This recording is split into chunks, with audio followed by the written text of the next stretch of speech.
So a really easy way to make your own watercolors if you don't have any at home or you just want to try something new is using food coloring.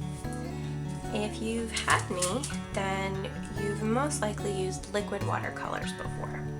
And really all liquid watercolors are is a color concentrate with water added, which is also what food coloring is. So I just have, there's a lot of fancier food colorings out there. You can get boxes of a whole bunch of different colors, but if you're going to do that, you might just want to buy watercolors. But if all you have available is some food coloring at home, what I'm using is a piece of wax paper, but you can use anything that resists water, any water resistant material. Saran wrap should work, tin foil should work. I just like the way that the paint sits with the wax paper. It kind of balls up a little bit better. Alright, so I just put a drop or two down, and then I'm just going to take water with my brush and kind of tap some water onto the drop of food coloring. And then the more water I add, the lighter my color will be. Now this is yellow, and I actually am just using a piece of recycled envelope to test what my colors look like to get the color that I like. And they're really vibrant. And you can also mix colors. So if you only have the regular box set, they have all three primary colors, so you can mix your own colors. You should all know how to do that by now. But they also usually will have the neon one at the grocery store as well.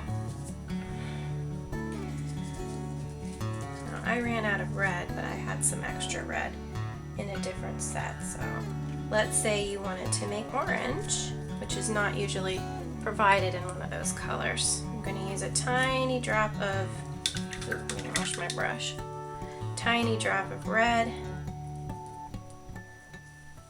And I already have my yellow down here. I can paint the red on top to create an orange. This one's more like a pink, but if I wanted it darker, I would add more concentrated color. If I want it lighter, I would add more water. And this will work if you do a drawing first. I would say to make sure your drawing shows up, trace it with a permanent marker like a Sharpie. Don't use a Crayola washable marker or it will go all over the place.